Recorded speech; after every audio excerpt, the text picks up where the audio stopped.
大家都想要有漂亮的脸型与高级感的苹果肌。如果你常在打玻尿酸、童颜针，看完今天的内容，你可能会有不同的想法。最近引起全美热议的海湖庄园脸议题，其中代表性的人物之一劳拉·川普，她的脸从2008年原本消瘦的轮廓，慢慢变成了发面馒头般的僵硬感。这个就是医美界最怕也不敢告诉你的蛮化真相——填充盲打。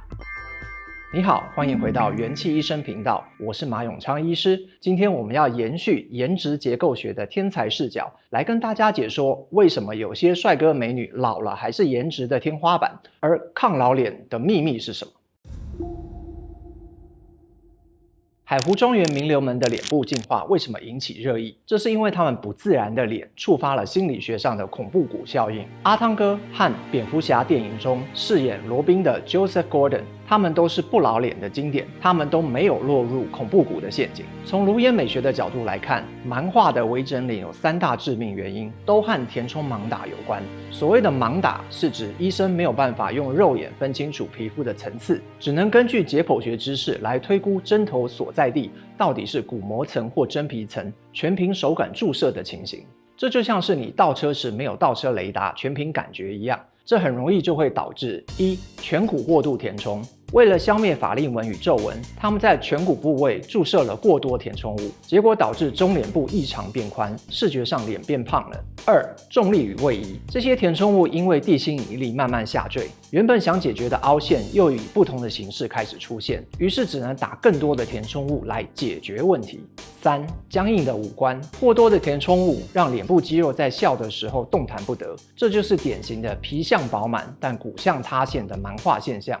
更糟糕的是，填充的逻辑造成了另一个心理学上的认知框架效应。认知框架让你和医生都见树不见林，盯着每一条细纹看，却忘了脸部整体的底层结构支撑，以及只靠填充可能带来的灌香肠效应。如果你不想收到海湖庄园的晚宴邀请，今天这集你一定要看完。你的脸不是一张面具，而是能精确传达21种情绪，并能做出上万种细微表情变化的动态画框。很多人觉得没有苹果肌、下颚线、法令纹太深、脸部不够立体，第一反应是去补一下。但如果你的根基，也就是骨骼结构天生发育不足，你补再多的肉，最后都会被地心引力变成下垂的肉包子，因为能稳定支撑皮肉的结构是骨架。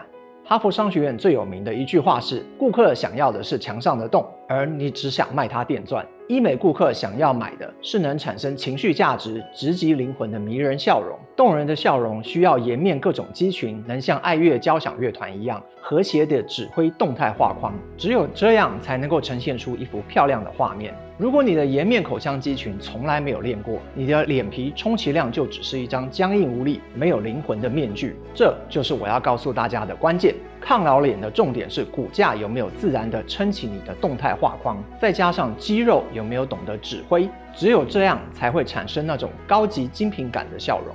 大家有没有看过人类学家如何透过一颗冰冷的头骨就能还原几千年前古埃及人的长相？他们是怎么知道这颗头颅的主人原本是长什么样子？人类学家重建古人长相的技术叫做颅面复原。在重建过程中，专家会先在头骨特定点上插上小木桩做标记点，代表这个地方该有的皮肤厚度。接着他们会根据骨骼的附着点一块一块的把肌肉与皮肤贴上去。从人类学家重建脸型的过程，一个明显的底层逻辑浮现了：你的长相主要是由你的骨骼结构发育所决定的。抗老脸的秘密在于，你是属于骨相脸还是皮相脸。如果你不了解自己是哪一种，最终你就会成为龟兔赛跑里的兔子，赢在了前段，却惨败在后面。所谓的皮相美女，她们的优势是赢在年轻时的皮肤状态、脂肪饱满度，还有五官的精致感。公认的皮相美女像是 IU 或新垣结衣等，她们的脸型圆润，幼态感极强，因此年轻时看起来极其甜美，亲和力满分。但这类帅哥美女有一个共同的特征，她们的美高度依赖年轻时候的胶原蛋白与脂肪。由于她们的骨架支撑比较柔和，没有立体的骨骼支撑，这意味着她们对于地心引力和年龄非常敏感。因此年龄到了一定阶段时，就会进入斩杀线的快速失血阶段。同样的情况，当他们快速减重时，例如使用善先达等减重药物后，随着他们脸部脂肪减少，缺乏骨架支撑的脸皮就会像失去地基的房子，容易出现脸垮或疲累感的老态感。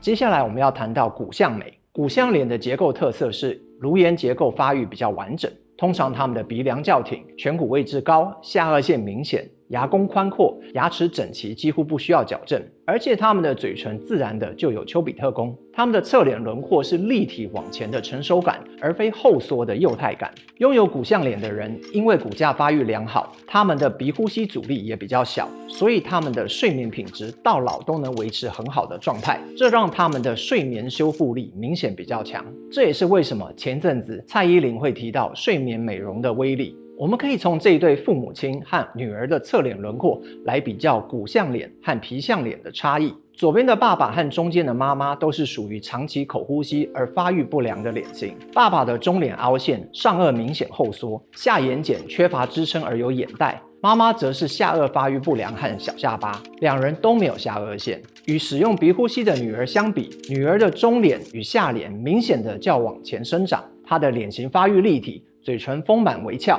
有着清晰的下颚线，所以即使这位女儿老了，胶原蛋白流失后，她的脸皮也不容易因为支撑不足而松垮。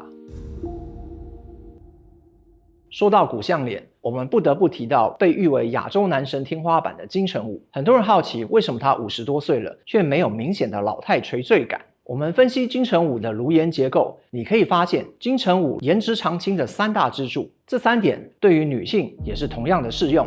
第一，强大的中脸支撑。金城武的颧骨不是外扩的高颧骨，而是向前方支撑力极强的立体颧骨，这让眼袋的下方扎了2根定海神针，稳稳地撑住他的下眼部。这就是为什么他老了之后眼底依然平整，没有严重的泪沟或苹果肌下滑。第二，宽阔的牙弓与下颚骨。金城武大笑的时候，你会发现他的牙弓很宽，笑容几乎填满了嘴角，没有夹侧黑走廊。这表示他的鼻上颚复合体发育良好，给了法令纹一个向外的张力。所以当他变老，皮下脂肪减少时，他的脸部线条是变得更为深邃，更有骨感，而不是像皮相脸那样支撑不住。最后是大家最羡慕的清晰下颚线。很多人以为没有下颚线是因为胖，但其实更多的情形是因为支撑力不够。大家可以想象下颚骨是一个衣架，如果衣架够宽够挺，外面的衣服就能撑得很平整。但是如果下颚骨后缩窄小，这副衣架就撑不起衣服，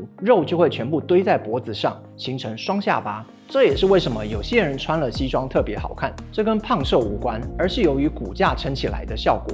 另外，金城武清晰的下颚线也跟我们常说的呼吸舌位息息相关。一个拥有清晰下颚线的人，通常他的舌头是非常有力的，而且一定是使用鼻呼吸。使用鼻呼吸的人，舌头会自然的像吸盘一样贴住上颚，这个动作就像是从内部给脸打了一根隐形的支撑梁。所以说，金城武的抗老脸其实是发育良好的骨架加上呼吸舌位共同的结果。关于呼吸舌位的颜值结构学，你可以帮我看这支影片。到底什么样的苹果肌才会产生高级感？答案是发育良好的鼻上颚复合体。看看泪之女王的金智媛，她不笑的时候虽然有点冷，但一笑起来苹果肌就很明显。发育良好的鼻上颚复合体让金智媛的颧骨支撑好，能稳稳地把脸部组织撑住。再看舒淇，她大笑的时候嘴角能开得很宽，牙弓呈完美的 U 字形，一样没有夹侧黑走廊。这种宽大的骨架支撑让她的苹果肌能自然的出现，这就是为什么她们不需要过多的填充物，脸部线条依然紧致。这就是骨相美的力量。你是属于骨相美还是皮相美呢？欢迎在下方留言与我们分享。